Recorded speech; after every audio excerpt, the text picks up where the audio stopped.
قال قال رسول اللہ صلی اللہ علیہ وسلم الایمان بضع وسبعون شعبہ فافضلها قول لا الہ الا اللہ وادناها اماطۃ الاذى عن الطریق والحیاء شعبۃ من الایمان صدق رسولہ النبی الکریم ان اللہ وملائکتہ یصلون علی النبی یا ایھا الذین آمنوا صلوا علیہ وسلموا تسلیما۔ درود پاک بآواز میں بولیے الصلاۃ والسلام علیک یا سیدی یا رسول اللہ وعلی آلک واصحابک یا سیدی یا حبیب اللہ۔ الصلاۃ والسلام علیک یا سیدی یا ختم المرسلین وعلی آلک واصحابک یا سیدی یا رحمۃ للعالمین۔ حاضرین و سامعین محترم، اللہ رب العزت کا بے پناہ و شکر فضل و احسان ہے، اس کی توفیق سے ہم جمعۃ المبارک کی ان بابرکت ساعتوں میں اللہ کے گھر میں حاضر ہیں۔ عنوان گفتگو کے طور پہ بخاری و مسلم سے ایک متفق علیہ حدیث پڑھنے کا شرف حاصل کیا، جس سے مقصود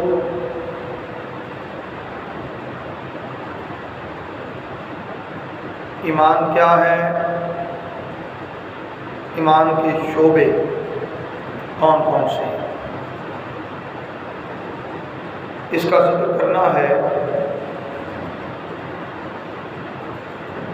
حضرت ابی ہریرہ رضی اللہ تعالیٰ عنہ وہ روایت کرتے ہیں، قال رسول اللہ صلی اللہ علیہ وسلم الایمان بضع وسبعون شعبۃ۔ رسول کریم رؤوف الرحیم صلی اللہ علیہ وآلہ وسلم نے ارشاد فرمایا، ایمان کی 70 سے کچھ زیادہ شاخیں ہیں، ایمان کی 70 سے کچھ زیادہ شاخیں ہیں۔ وَأَفْضَلُهَا قَوْلُ لَا إِلَٰهَ إِلَّا اللَّهُ۔ اور ایمان کی ان شاخوں میں سب سے افضل لا الہ الا اللہ کا اقرار کرنا ہے۔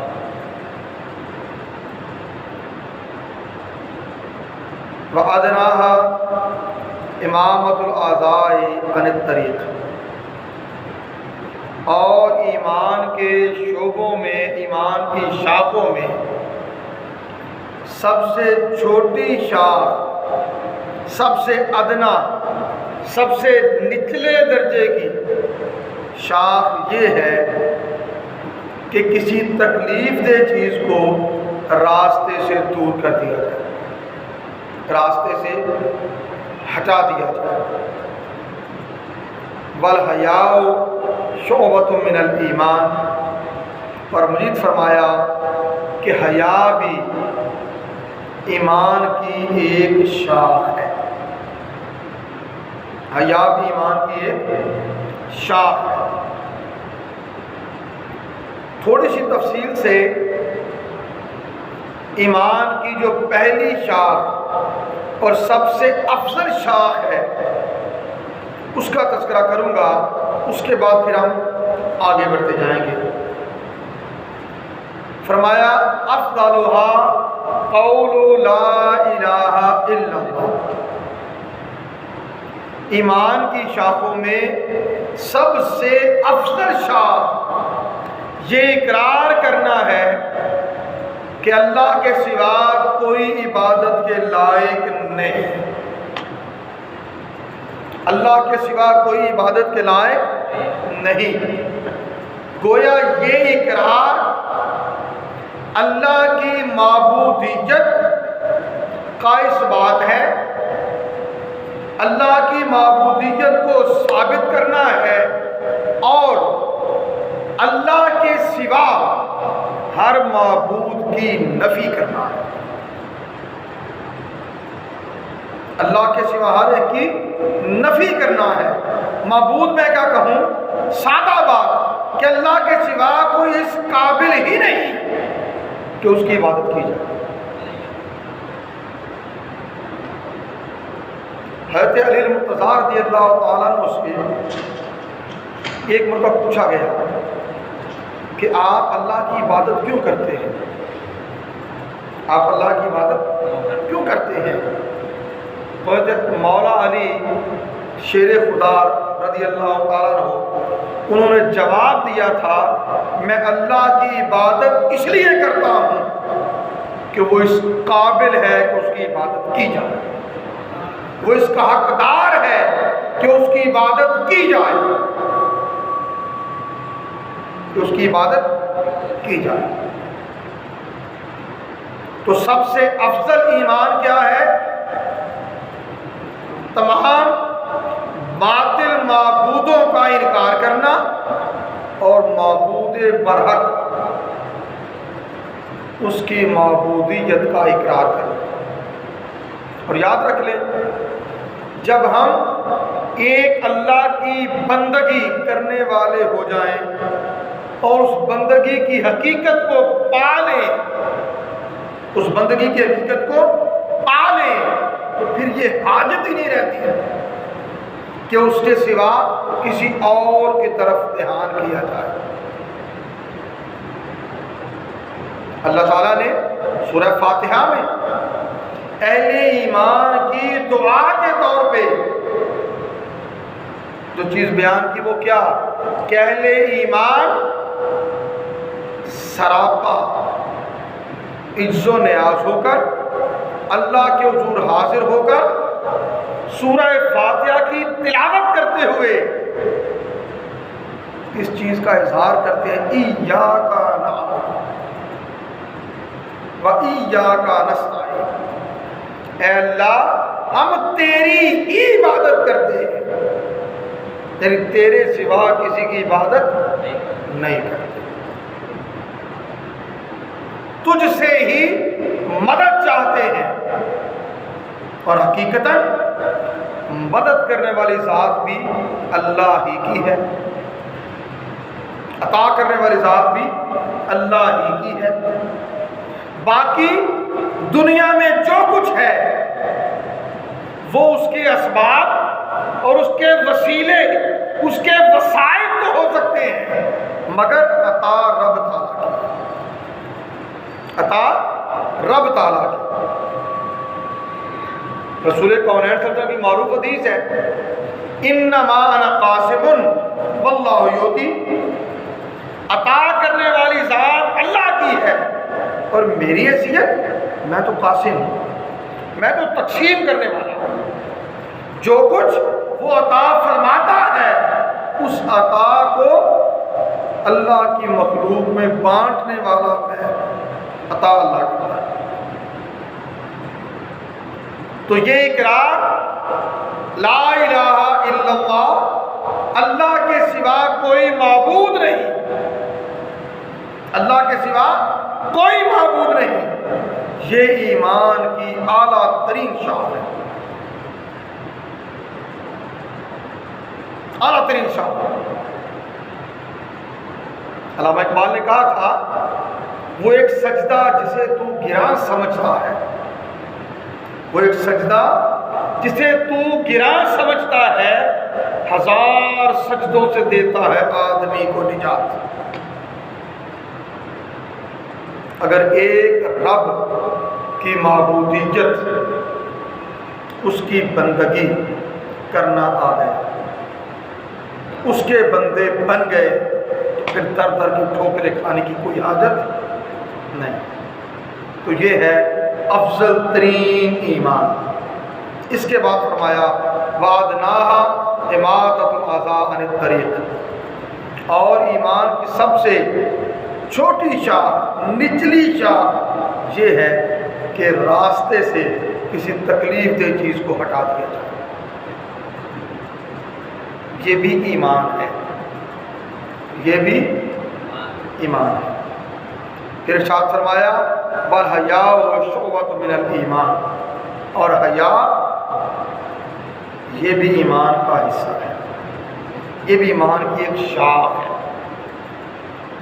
اور حیا ایسی اعلیٰ چیز ہے، ایسی اعلیٰ چیز کہ جب تک حیا قائم رہے، اللہ کا، اللہ کے رسول کا، اللہ کے بندوں کا، بندہ برائی سے بچا رہتا ہے، بندہ برائی سے بچا رہتا ہے۔ برائی کرتا ہی تب ہے جب اس میں حیا کی کمی آ جاتی ہے، جب اس میں حیا کی کمی آ جاتی ہے۔ حیا سلامت، ایمان سلامت، حیا سلامت، عمل صالح سلامت، حیا سلامت، تقوی سلامت، یہ حیا ہے۔ اس لیے فرمایا نا الحیاء شعبۃ من الایمان، حیا بھی ایمان کی ایک شاخ ہے۔ حیا کیا ہے؟ میں نے کبھی ماں کے سامنے، بڑے بہن بھائیوں کے سامنے سگریٹ نہیں پیا۔ مثال دے رہا ہوں، کہیں چوک میں، گلی میں کھڑا سگریٹ پی رہا ہوں، میرا باپ وہاں سے گزر رہا ہے، فوراً سگریٹ پھینک دیا، بجھا دیا، ابا جی دیکھنا نہیں۔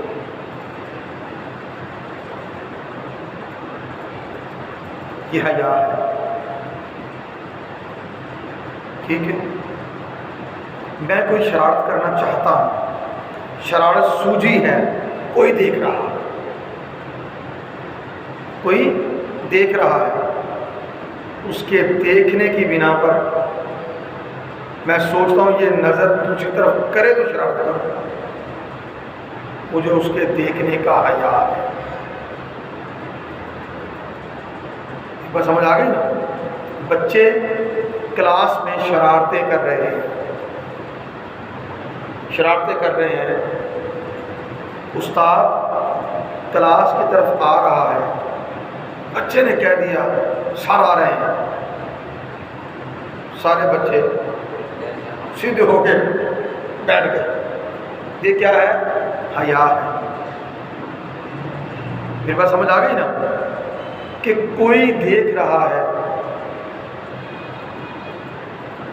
میں وہ کچھ نہ کروں جو ناپسندیدہ ہے، اور اسی چیز کو اللہ کے نبی صلی اللہ علیہ وسلم نے نیکی قرار دیا اور اچھے اخلاق کہا۔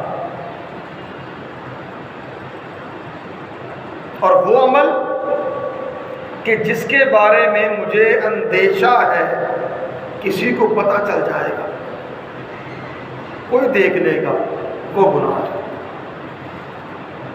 رسول کونین صلی اللہ علیہ وسلم سے پوچھا گیا یا رسول اللہ صلی اللہ علیہ وسلم نیکی کیا ہے اور گناہ کیا ہے؟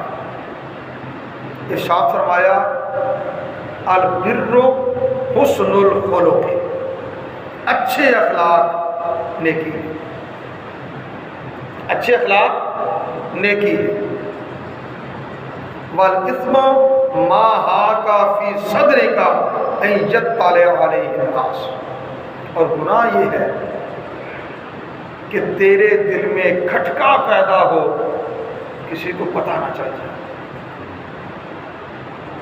کسی کو پتہ نہ چل جائے۔ جو کام ہم بے دڑک کر سکیں، جو کام ہم بے دڑک کر سکیں، وہ اچھے اخلاق ہیں، وہ اچھے اخلاق ہیں۔ اور جو کام کرتے ہوئے لوگوں کی نظروں سے بچنا چاہیں اور کام کرنے کے بعد بھی اندیشہ ہو کسی کو پتہ نہ چل جائے، یاد رکھ لے وہ گناہ کا کام، وہ گناہ کا کام۔ حیا قائم تو اچھے اخلاق بھی قائم، حیا گیا تو پھر سب کچھ گیا۔ اور اللہ کے نبی صلی اللہ علیہ وسلم نے تو یہ بھی فرمایا کہ پہلے انبیاء علیہ السلام کی ازواج مقدسہ سے جو ایک چیز ہم تک پہنچی ہے وہ ہے حیا۔ وہ کیا ہے؟ حیا۔ اور جب تک کسی میں حیا ہے سب کچھ سلامت ہے، اور جب حیا چلا گیا تو پھر جو چاہے کرتا کرے۔ یہ اللہ کے نبی صلی اللہ علیہ وسلم فرمایا۔ اور جب حیا چلا گیا، اذا تذهب عنك الحیاء فاصنع ما شئت، جب تجھ سے حیا چلا گیا تو پھر جو چاہے کرتا پھر۔ کھلے لفظوں میں کہیں، جب تو بے حیائی ہو گیا، جب تو بے حیائی ہو گیا تو پھر تجھ سے حیا داری کی کوئی امید نہیں۔ سیدھی بات ہو گئی نا۔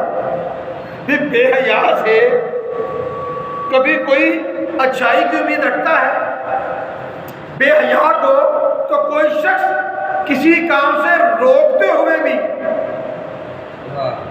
ہچکچاہٹ محسوس کرتا ہے کہ یار پتہ نہیں کی ہو گیا جواب دے۔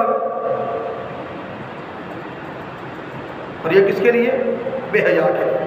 پھر اللہ کے نبی صلی اللہ علیہ وسلم نے فرمایا، ثلاث من کنا فیہ وجد حلاوۃ الایمان، تین چیزیں ہیں جس میں وہ تین چیزیں آ گئیں اس نے ایمان کی مٹھاس کو پا لیا، اس نے ایمان کی مٹھاس کو پا لیا۔ فرمایا ان یکون اللہ ورسولہ احب الیہ مما سواہما، پہلی چیز یہ ہے کہ اللہ تعالیٰ اور اس کے رسول کی محبت اسے دنیا و ما فیہا سے بڑھ کر ہو جائے، ہر شے سے بڑھ کر اس کی محبت اللہ اور اس کے رسول کے لیے ہو، اس نے ایمان کی مٹھاس پا لی۔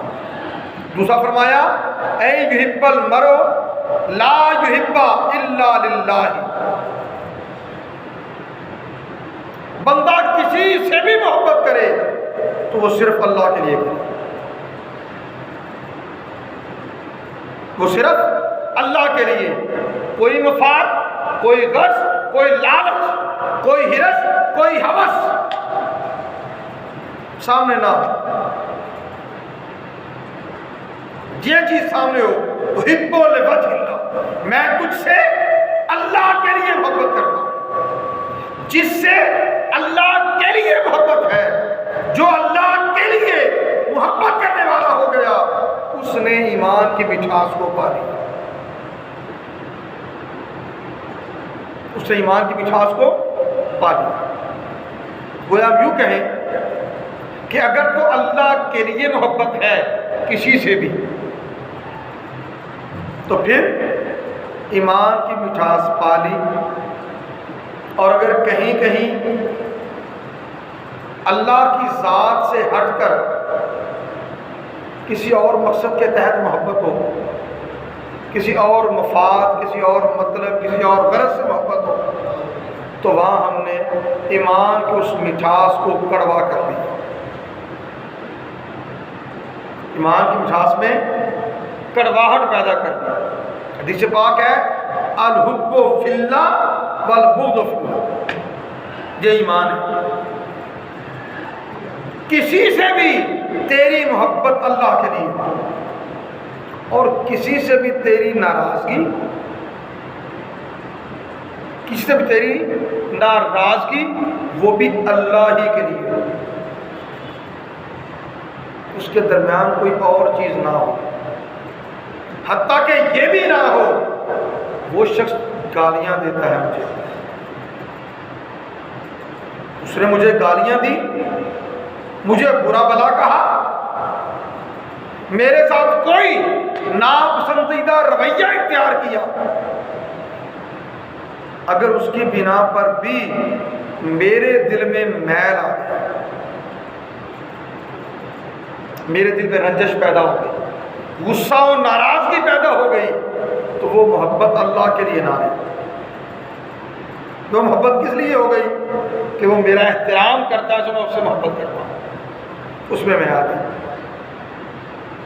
اس میں میں آ گئی، کیونکہ میرا احترام کرتا ہے اس لیے میں اس سے محبت کرتا ہوں، کیونکہ میرا کہا مانتا ہے اس لیے میں محبت کرتا ہوں۔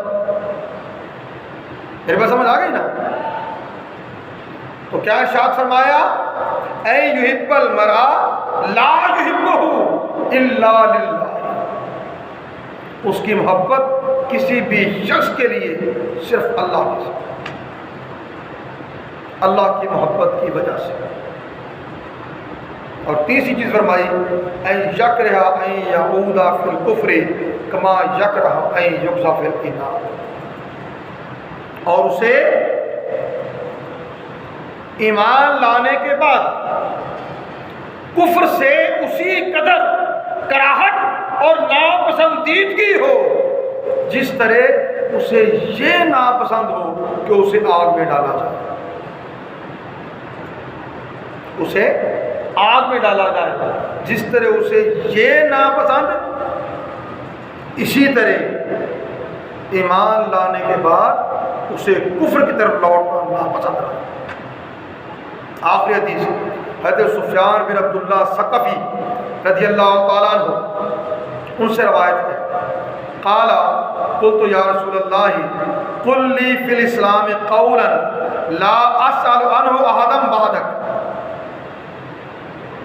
اور دوسری حدیث اس میں ہے فی حدیث ابی اسامہ غیر، یا رسول اللہ صلی اللہ علیہ وسلم مجھے کوئی ایسی بات بتا دیں اسلام کے بارے میں، مجھے کوئی ایسی بات بتا دیں کہ مجھے آپ کے بعد کسی سے پوچھنے کی حاجت ہی نہ ہو۔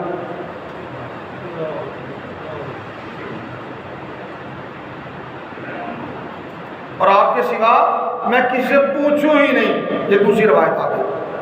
اللہ کے نبی صلی اللہ علیہ وسلم فرمایا قل آمنت باللہ ثم استقم، تم کہو میں اللہ پر ایمان لایا، میں اللہ پر ایمان لایا، پھر اس پر ڈٹ جاؤ، پھر اس پر ڈٹ جاؤ، یہی سب سے اعلیٰ بات ہے۔ جسے یہ حقیقت سمجھ آ گئی، یہ حقیقت سمجھ آ گئی کہ اللہ پر ایمان کیا ہے، اللہ پر ایمان کا تقاضا کیا ہے، میں کیا کروں تو میرا اللہ کی ذات پر ایمان مستحکم ہوگا، اور میرا کون کون سا عمل اللہ پر ایمان کے منافی ہے، اللہ پر ایمان کے منافی ہے۔ جب یہ سمجھ آ گیا اس کا معنی کیا ہوگا؟ اسے اب کوئی حاجت نہیں ہے کہ وہ اسلام کے بارے میں کسی سے اور کچھ پوچھتا بھی ہے۔ قل لا الہ الا اللہ ثم استقم، اعلان کر دو اللہ کے سوا کوئی معبود نہیں، اور پھر اس پر ڈٹ جاؤ، پھر اس پر ڈٹ جاؤ، ڈٹ گئے، کھڑے ہو گئے، پھر اللہ کی مدد بھی آئے گی۔ غیب کے خزانے بھی تمہارے لیے ہوں گے، ساری عنایات کے محور اور مرکز بھی تم ہی ہوگے۔ اور اگر معاملہ اس کے برعکس ہوگا کہ اللہ کا خوف ٹھیک ہے، ہونا چاہیے، اللہ پر ایمان ہے، مگر علامہ اقبال نے کہا تھا، بات ختم کروں، بتوں سے تجھ کو امید ہے خدا سے نا امیدی، بتوں سے تجھ کو امید ہے خدا سے نا امیدی، مجھے بتا تو صحیح اور کافری کیا ہے۔ حکمران امیدیں رکھے امریکہ سے، فرانس، یورپ، جرمنی، وہ ہماری مدد کو آئے. مجھے بتا تو صحیح اور آخری کیا ہے. قل لا الہ الا اللہ ثم استقم، قل آمنت باللہ ثم استقم.